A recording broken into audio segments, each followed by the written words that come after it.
जय हिंद साथियों।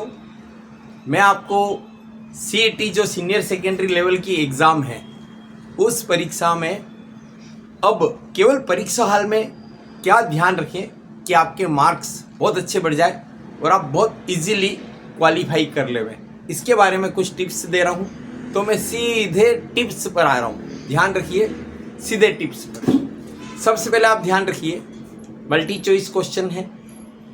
एक प्रश्न में आपके सामने 5 ऑप्शन होंगे।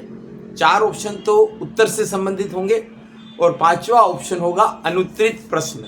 यानी अगर आपको कोई भी क्वेश्चन अटेंड नहीं करना है तो आप 5 सर्किल खाली नहीं रखेंगे, आपको 5वें सर्किल को भरना होगा। अगर आपने नहीं भरा तो आपकी निगेटिव मार्किंग होगी। कितनी होगी? 1/3।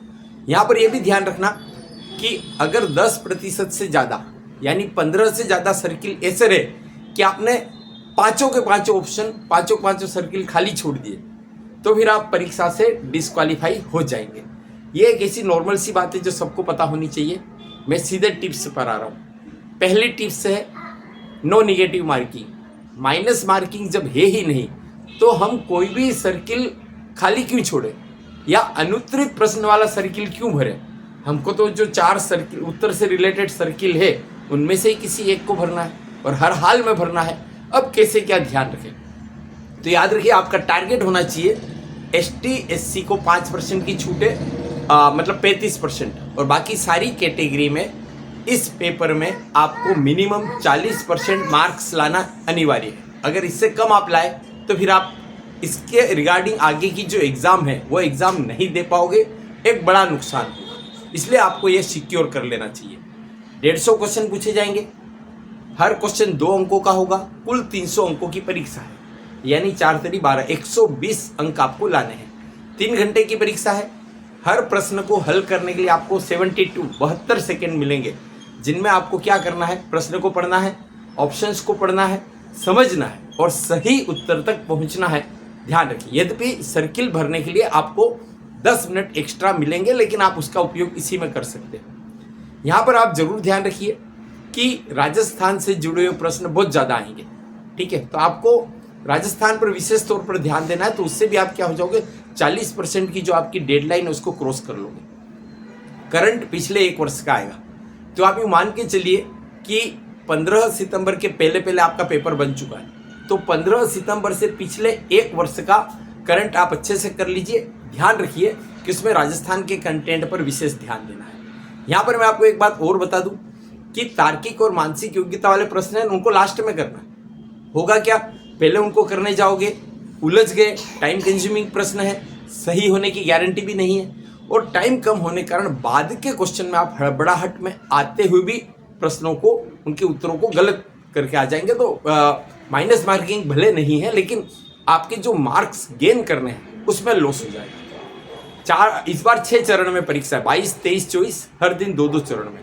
तो पहले चरण वालों को तो छोड़ दो, बाद वाले सारे फेज के कैंडिडेट को अपने पहले जो पेपर हो चुके हैं ना उनको देख लेना चाहिए। उनको देखने से उनको आइडिया लग जाएगा कि किस तरह के प्रश्न आ रहे हैं। और आपने देखा होगा सीईटी ग्रेजुएशन लेवल में कुछ question as it is repeat भी हुए हैं। तो अगर आपके इन सारे पेपर्स के 3-4 मतलब आप सेट जो भी मान लो, कुल तो 6 चरण है, पर बाद वालों को जिनको 3-4 चरण का भी, 2-3 चरण का भी लाभ मिलता है, तो हो सकता है 10-15 क्वेश्चन आप ऐसे ही कवर कर लो। यहाँ पर सीईटी ग्रेजुएशन लेवल और सीईटी का जो सीनियर सेकेंडरी लेवल, दोनों का सिलेबस लगभग एक जैसा है। तो आपको जो सीईटी ग्रेजुएशन लेवल के 4 चरण के पेपर हो चुके हैं उनको हल जरूर करना चाहिए। मेरा मानना है कि उसमें से भी उन 4 चरण में से 15 क्वेश्चन, 20 क्वेश्चन आपके आ ही जाएंगे। काफ़ी सपोर्ट मिलता है। फिर ध्यान रखिएगा, नॉर्मलाइजेशन नहीं होगा। क्यों नहीं होगा? क्योंकि ये क्वालिफाइंग एग्जाम है, इसलिए इसमें नॉर्मलाइजेशन नहीं होगा। पेपर उतने कठिन भी नहीं आएंगे जितने ग्रेजुएशन लेवल के आए थे, इसलिए बहुत ज़्यादा टेंशन लेके नहीं चलना आपको। अब यहाँ पर एक चीज़ है, जब माइनस मार्किंग है ही नहीं, हमको सभी प्रश्न हल करने हैं, तो क्या ध्यान रखें? जो प्रश्न के उत्तर आपको पता है उनको तो आप पूरे अच्छे से हल कर लीजिए। जिनको नहीं पता और थोड़ा सा आपको अंदाज लगाना है कि थोड़ा 19-20 आपका थोड़ा गेस लगाने की स्थिति है, तो वहाँ पर ध्यान रखना। प्रश्न पढ़ते ही अगर आपको मन में सही एक उत्तर क्लिक होता है यार ये सही है, तो यही है राइट चॉइस बेबी। बिंदास होकर उससे संबंधित सर्किल भर दीजिए। कई बार क्या हम डेढ़ होशियारी करते हैं, अरे ये नहीं ये हो सकता, फिर मामला गड़बड़। तो प्रश्न पढ़ते ही जिस ऑप्शन के लिए आपके अंदर से मन की जो आवाज आती है ना, उसको आप बेहिचक भर दीजिए। वहां ज्यादा इफ एंड बट करने की जरूरत नहीं है। कई बार क्या होता है, एक ऑप्शन होता है सभी सही है, उपरोक्त सभी सही है, सामान्य तौर पर वो सही होता है। क्वेश्चन के जो रेंडमाइजेशन होता है ना, उसमें कई बार उपरोक्त सभी सही है पहले या दूसरे पे आ जाता है, पर सभी सही है मतलब सभी बाकी के तीनों ऑप्शन के लिए लागू होता है। तो आप अगर आपको कंफर्म उत्तर नहीं पता है, अंदाज ही लगाना है, तो आप सभी सही को चुन लो। कई बार किसी ऑप्शन में विशेष जानकारी दी होती है, अंदाज लगाने वाले मामलों में वह भी सही होने के चांस होते हैं, और जो सबसे लंबा ऑप्शन होता है उसके भी सही होने के चांस ज्यादा होते हैं। याद रखिए, ये टिप्स उन क्वेश्चन के लिए है जिनके सही उत्तर के बारे में आप आश्वस्त नहीं है पर आप अंदाज लगाना चाह रहे हैं। यहाँ पर कुछ सावधानियां रखनी है। असत्य है या उपरोक्त में से कोई भी सही नहीं है। हम क्या करते हैं, असत्य को ध्यान से पढ़ते ही नहीं, सत्य है ना, और उपरोक्त में से कोई सभी सही नहीं है, हम सही पढ़ते हैं, नहीं पर ध्यान जाता ही नहीं, रे कार्य कूद पड़ियो मैदान में। तो आधा अधूरा प्रश्न पढ़ के उसके उत्तर का अंदाज लगा करके हम सर्किल भर देते हैं, वो गलत है। प्रश्न को पूरा पढ़िए। असत्य है और सही नहीं है, इस शब्दावली पर फोकस कीजिए।